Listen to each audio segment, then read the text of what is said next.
How to redeem Spotify gift card online. Hey everyone, welcome back to the channel.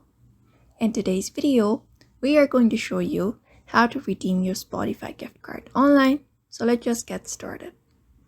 First of all, open up the Spotify app on your phone, or you can also go to Spotify website at spotify.com on your browser. If you're on your app, make sure you're logged into a Spotify account, and if you don't have one, you can just go ahead and create it. So you can just go ahead and click on your account at the top right corner and head over to settings and privacy.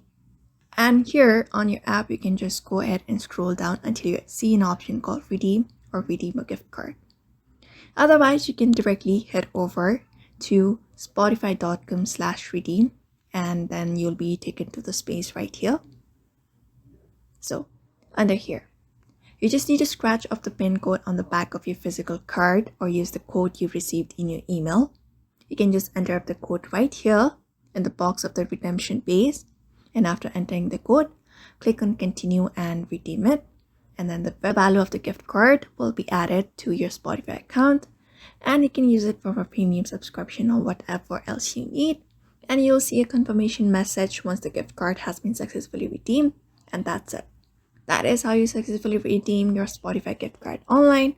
So if this tutorial helped, be sure to like, comment, and subscribe for more tech tips. And thank you for watching.